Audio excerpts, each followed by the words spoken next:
বাংলাদেশ এবং তুরস্কের সামরিক সখ্যতাকে পুরনোই বলা যায়। মুসলিম ভ্রাতৃত্ব এবং সৌহার্দ্যের ভিত্তিতে তুরস্ক বাংলাদেশকে বায়ারাক্তার TB2 ড্রোনটি দিয়েছিল, যা বর্তমানে বাংলাদেশ ভারত সীমান্ত সুরক্ষায় এবং নজরদারিতে বিশেষ ভূমিকা রাখছে। এখানে উল্লেখ্য যে ভারতও একই প্রযুক্তির জন্য তুরস্কের দ্বারস্থ হয়, কিন্তু তুরস্ক ভারতকে এ প্রযুক্তি হস্তান্তরে অসম্মতি জ্ঞাপন করে। আর এরই সূত্র ধরে এবার বেশ কিছু যুদ্ধ সরঞ্জাম ও সাজোয়াজান ক্রয় করতে যাচ্ছে বাংলাদেশ। তার মধ্যে অটোকার তুলপার ফাইটিং ট্যাঙ্কটি বিশেষ উল্লেখযোগ্য।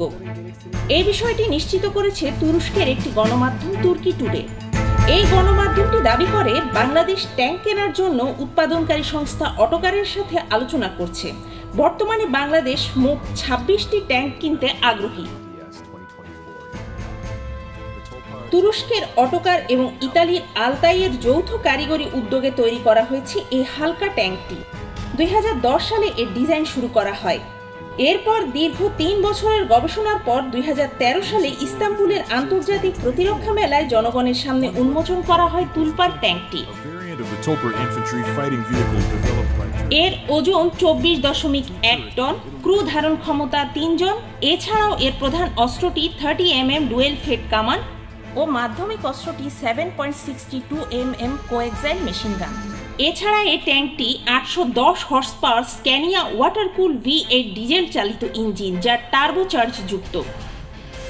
এর অপারেশনাল পরিসীমা 600 কিলোমিটার এবং এর সর্বোচ্চ গতিসীমা 70 কিলোমিটার ঘন্টায়। এই ট্যাঙ্কটির ডিজাইন করা হয়েছে মূলত কর্দমাক্ত পথ, জলাভূমি ও দুর্গম অঞ্চলগুলোর কথা মাথায় রেখেই, যা কার্যত বাংলাদেশের ভৌগোলিক অবস্থার সাথে সামঞ্জস্যতাপূর্ণ।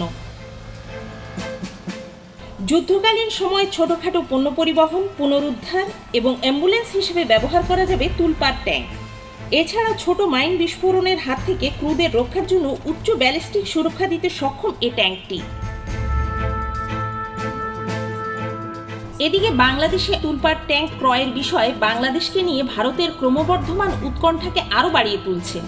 বাংলাদেশের সামরিক খাত বিস্তৃত হওয়াকে ভারতের জন্য উদ্বেগজনক বলে দাবি করেছে ভারতীয় নিরাপত্তা বিশ্লেষকরা, এবং দিল্লি বাংলাদেশের সামরিক খাতে গৃহীত পদক্ষেপগুলো গভীরভাবে পর্যবেক্ষণ করছে। অন্যদিকে বাংলাদেশের সামরিক খাতের উন্নয়নের পাশাপাশি পররাষ্ট্রনীতি ও মুসলিম ভ্রাতৃত্ববোধ দিল্লি তথা মোদী প্রশাসনের জন্য কোনরূপ অশনি সংকেত নয় তো। এখানে উল্লেখ্য যে ইতিপূর্বে বাংলাদেশ চীন থেকে বেশ কিছু BT-5 লাইট ট্যাঙ্ক ক্রয় করে, যা বর্তমানে বাংলাদেশের উত্তরাঞ্চলের ভারত সীমান্তে মোতায়েন করা হয়েছে। অপরদিকে তুলপার লাইট ট্যাঙ্কটি ক্রয় করলে সেটি মিয়ানমার ও ভারত উভয় সীমান্তে মোতায়েন সম্ভব, যেহেতু তুরস্ক মুসলিম দেশগুলোতে সমরাস্ত্র ক্রয়ের ক্ষেত্রে কোনরূপ বাধ্যবাধকতা প্রণয়ন করে না।